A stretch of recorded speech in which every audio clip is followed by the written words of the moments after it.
Hello friends, good morning. অনেক দিন পর তোমাদের সাথে আজকে শাড়ি পরে পুরো রেডি হয়ে আজকে তোমাদের সাথে একটা লং ভিডিও শেয়ার করছি। হঠাৎ করে হয়তো তোমরা ভাবছো যে আমি কেন শাড়ি পরে পুরো সকালে রেডি হয়ে তোমাদের সামনে। হ্যাঁ, আজকে হলো মাসির মেয়ের বিয়ে।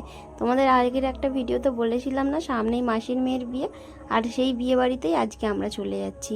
আর আজকে হচ্ছে হলুদ, তাই জন্য আমরা সবাই মিলে হলুদ কালার শাড়ি পরেছি।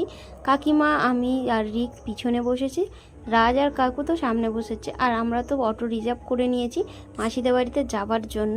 আর যে রাস্তা থেকেই আমরা মাসির বাড়িতে যাই না কেন, এই যে মন্দিরটা আমরা এখানে ভাষা মন্দির বলি, এই ভাষা মন্দিরটা তো আমাদের পেরোতেই হবে। আর গিয়ে তো এখানে যাওয়ার পর আমাদের এখানে ঠান্ডা জল দিয়ে দিয়েছে, আর সেটাই আমি ছাদে বসে খাচ্ছিলাম। হঠাৎ করে মামা এসে তো আমাকে খুব হাসাচ্ছিল, তাই জন্য তো আমি খুব হাসছিলাম। আর এই হলো আমাদের বিয়ের কোণে, দেখো ওকে কি মিষ্টি লাগছে না। মাসিদের একটা রিচুয়ালস আছে, এই হলুদটা নিয়ে আগে মন্দিরে হলুদ হবে, তারপর হচ্ছে বাড়িতে হলুদ হবে। এই হলো বড় মাসি, বড় মাসির বৌমা আর আমাদের বিয়ের কোণে। আর সবাই মিলে তো এখন যাচ্ছি মন্দিরে, কারণ ওর গায়ে হলুদ দেওয়ার জন্য। বিয়ের এই এক একটা রিচুয়ালসগুলো না খুঁটিনাটি আমার খুব ভাল লাগে। আর এই মন্দিরে আমি আগের বারেও এসেছিলাম, কারণ ওর দিদি মানে মাম্পির বিয়েতে তখন এখান থেকেই হলুদ হয়েছিল, তখন তো আরও লোকজন এসেছিল। আর এই যে দেখতে পাচ্ছ আমাদের বিয়ের কোণেকে তো বরণডালাটা হাতে দিয়ে ফটোশ্যুট হচ্ছিল।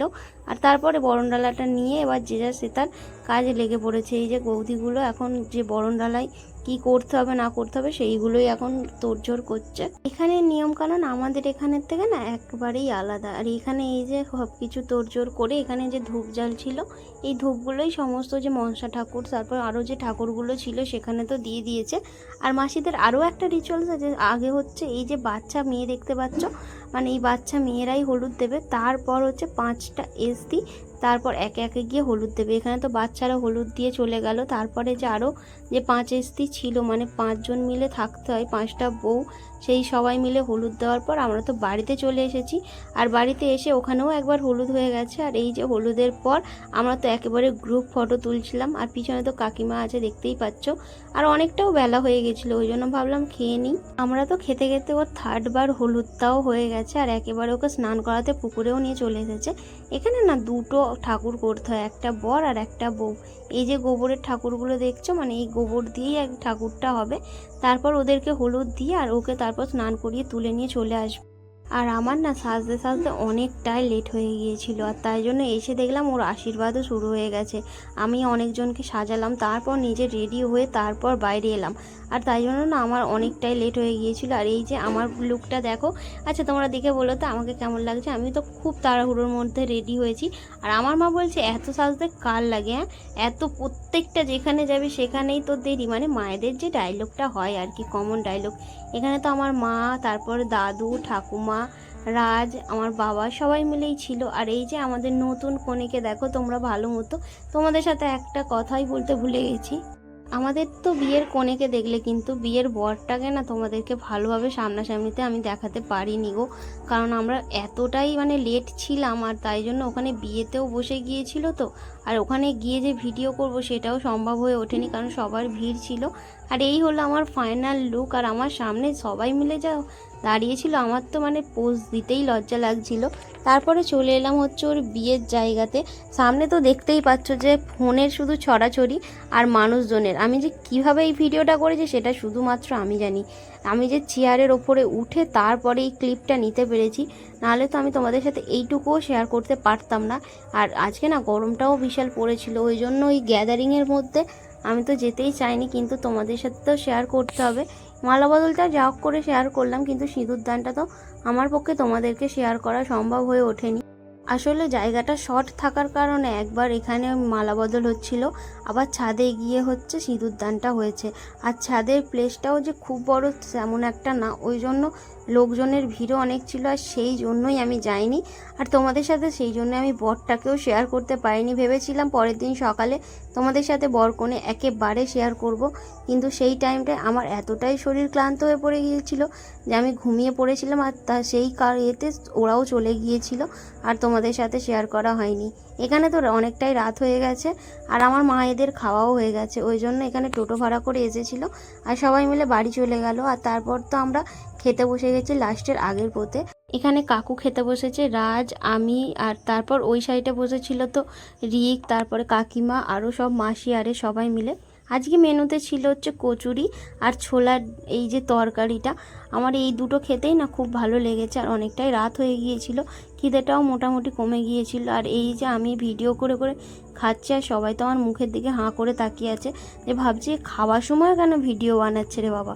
আর তারপরে তো ভাত দিয়ে দিল, আর ভাতের সাথে দিয়ে দিয়েছে ডাল, আর তার সাথে দিয়েছে ঝুরি আলু ভাজা। এই দুটো কম্বিনেশান তো সবারই ভালো লাগে। লাস্টে ছিল হচ্ছে পটল চিংড়ি, আমি চিংড়ি মাছ খাই না বলে ওটা স্কিপ করে গেছি। আর এই যে আমি খেয়ে নিলাম। আর এটা হলো নেক্সট দিন সকালবেলা। এখানে তো ভোটের রেজাল্ট দেখতে দেখতে আমরা ব্রেকফাস্ট করছি, আর একেবারে সবারটাই বেড়ে নিয়েছি একসাথে।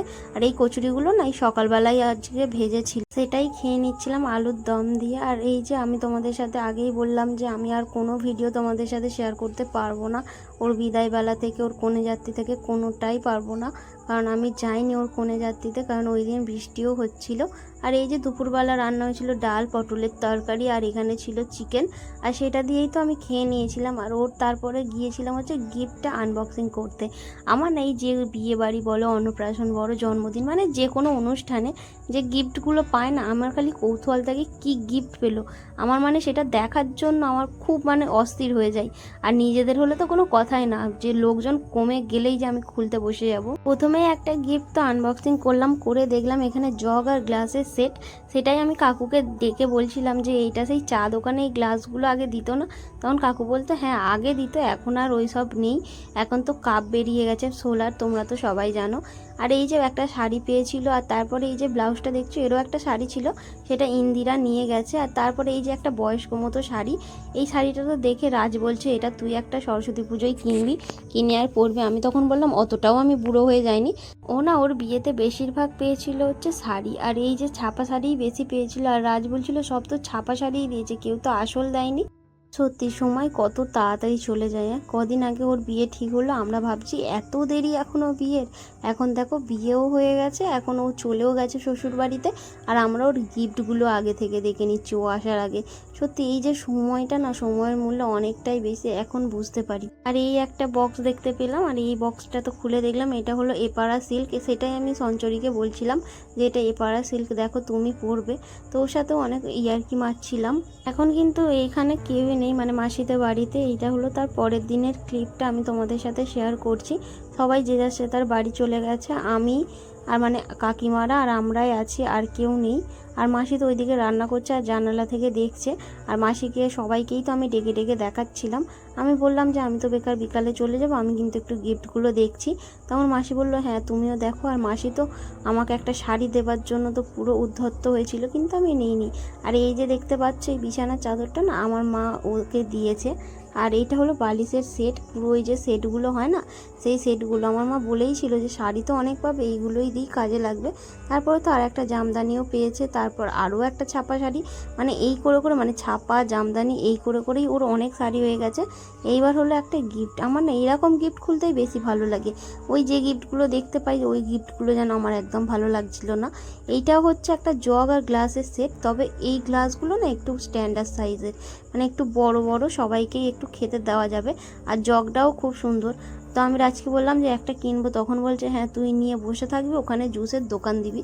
তো ওকে কিছু বলে লাভ নেই। এই আর একটা তোমাদের দেখাচ্ছি আর একটা গিফট। এই গিফটটা তো আমি খুলতেই পারছিলাম না, এত সেলোটেপ মেরেছিল। তো যেটুকু শেয়ার করতে পেরেছি তোমাদেরকে আশা করছি ভালো লেগেছে। তো তোমাদের যদি ভালো লেগে থাকে ভিডিওতে অবশ্যই একটা লাইক করে দিও, আর চ্যানেলে নতুন হলে অবশ্যই সাবস্ক্রাইব করে পাশের বেল আইকনটি প্রেস করে দিও। আর তোমাদের এই ভিডিওটা কেমন হয়েছে অবশ্যই কমেন্ট সেকশানে জানিয়ে যেও, তবে আমার ভিডিও করার কিন্তু আগ্রহটা আরও বাড়বে। তো এটাও আর একটা ছিল হচ্ছে গ্লাসের সেট। তো তোমাদের ভিডিওটা এই পর্যন্তই রাখছি, ভালো লাগলে like comment share and subscribe.